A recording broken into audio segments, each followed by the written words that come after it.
मी श्रीमान रायगड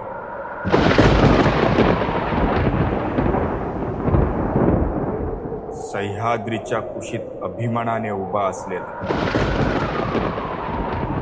असं म्हणतात दगडांना भावना नसतात, पण माझ्या प्रत्येक दगडात एक इतिहास झळकतो.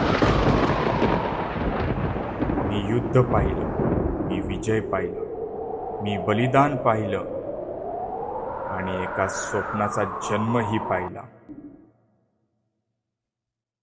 विचार करताय ना कोणतं स्वप्न? तर ऐका. दिवस होता 6 जून 1674. तो दिवस ज्यांची मी कित्येक वर्ष वाट पाहत होतो.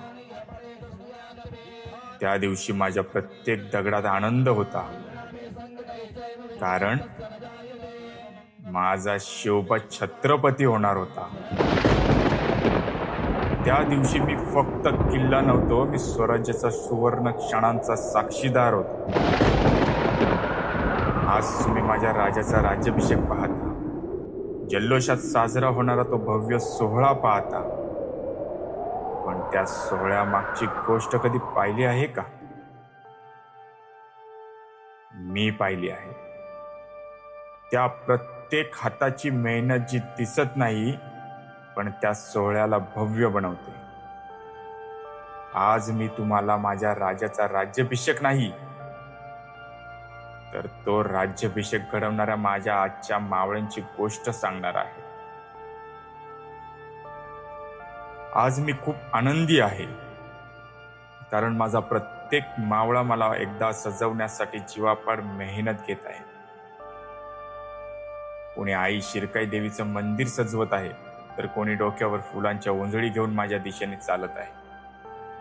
कोणी माझ्या नगरखान्याजवळ सामान उचलत आहे, तर कोणी जगदीश्वर मंदिरात बसून मंत्रोच्चारात तल्लीन झाला आहे.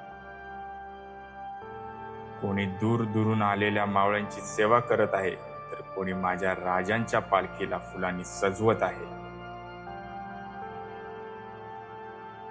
हे सगळे आपल्या कामात इतके रमले आहेत की त्यांना वेळेचंही भान नाही, पण मला आहे.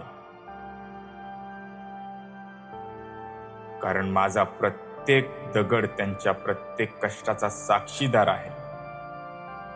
आज त्यांना काम करताना पाहून मला पुन्हा तसंच वाटतंय, जसं 6 जून 1674च्या आधी वाटलं होतं.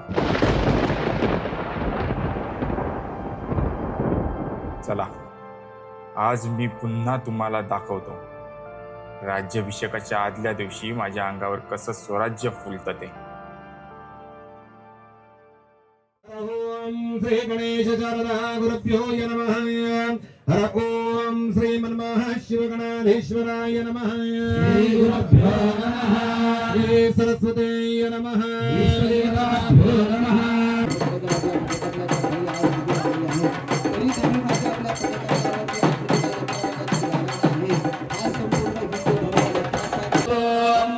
धारेश्वरं शंभो सर्व पाप प्रणाशकं सह्याद्रिगोस्थित आदिमठस्य पूर्ण.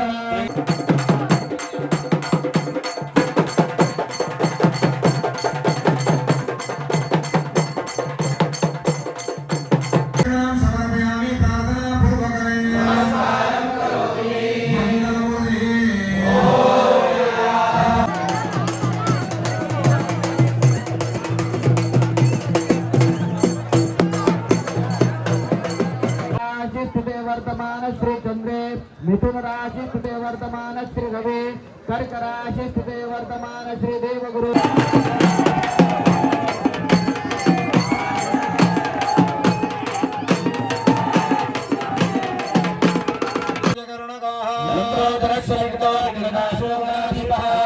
दुर्गणाध्यक्षो बालचंद्रो गजानन नामानि अपरेषु सुयादपे.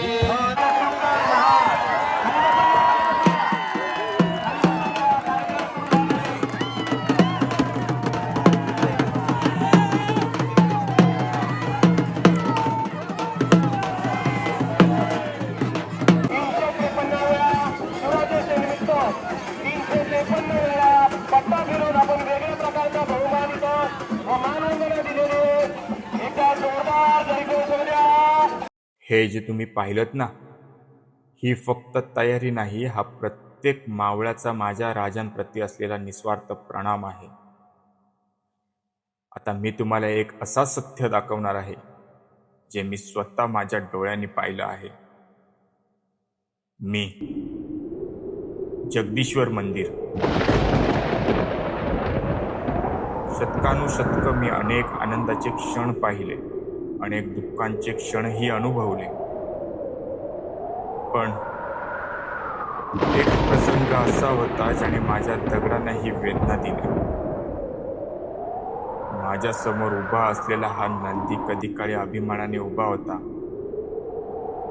पण काळ बदलला आणि काही हातांनी त्याला अशी जखम दिली जी आजही माझ्या समोर उभी आहे. आज त्या वेदनेची गोष्ट सांगण्याची वेळ नाही, कारण आज आनंदाचा दिवस आहे. पण आज मी एक वेगळीच गोष्ट अनुभवली. जेव्हा या जखमी नंदीच्या मस्तकावर प्रेमाने मुकुट ठेवण्यात आला, तेव्हा पहिल्यांदाच मला जाणवलं, दगडांना भावना नसतात असं म्हणणारे कदाचित कधी प्रेम अनुभवलंच नसेल. हो, मी दगड आहे, पण त्या क्षणी माझेही डोळे पाणावले. कारण जखमांवर औषध नेहमी हात लावत नाहीत. कधी कधी माणसांच्या मनातली श्रद्धा ही त्या जखमा भरून काढते.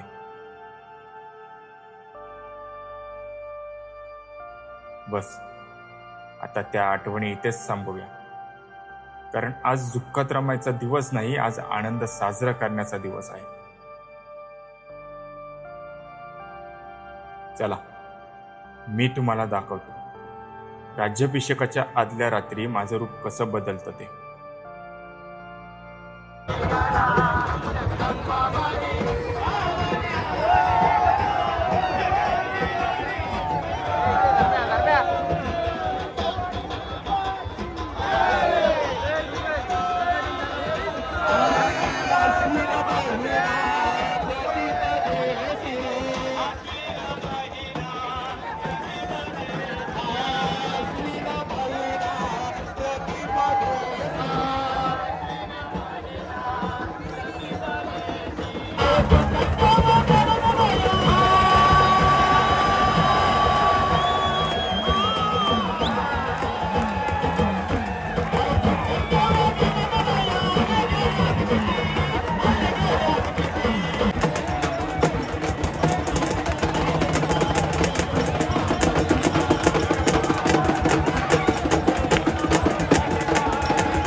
पण ह्या सगळ्यामध्ये आपण एक गोष्ट विसरून गेलो. या लाखो मावळ्यांच्या चेहऱ्यावरचं समाधान आणि त्यांच्या पोटातली भाकरी, यामागे कोण असेल याचा कधी विचार केलात का? चला, आज मी तुम्हाला त्यांचीही ओळख करून देतो. हे बघा, हेही माझेच मावळे. कोणी पहाटेपासून चूल पेटवत आहे, कोणी हजारो लोकांसाठी अन्न शिजवत आहे, तर कोणी प्रेमाने प्रत्येकाच्या ताटात वाढत आहे. कदाचित यांच्या नावाचा जयघोष होत नसेल, पण प्रत्येक मावळ्याची भूक भागवून हेही स्वराज्याचीच सेवा करत आहेत. अशा असंख्य छोट्या छोट्या हातांनी हा सोहळा भव्य बनतो आणि बहुतेक वेळा हे हात कॅमेऱ्यात दिसत नाहीत. आज रायगड म्हणून माझा एकच प्रयत्न आहे, जे हात नेहमी पडद्यामागे राहतात त्यांना तुमच्या समोर आणण्याचा.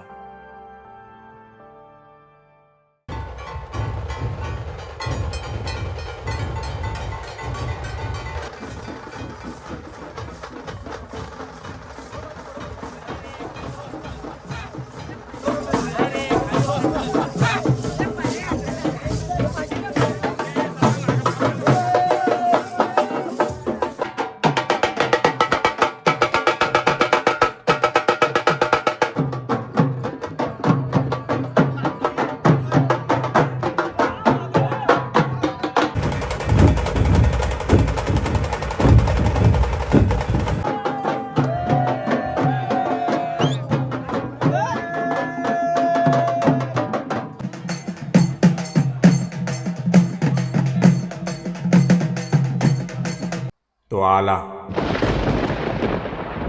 ज्याची मी कित्येक वर्ष वाट पाहत होतो.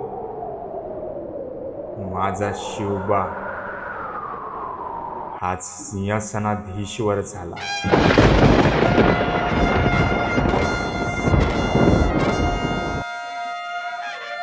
आज माझा शिवबा छत्रपती झाला.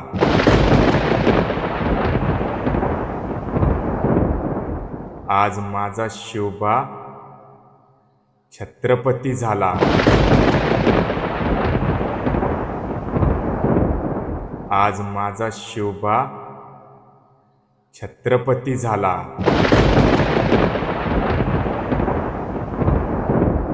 माझा शिवबा हाच सिंहासनाधीश्वर झाला.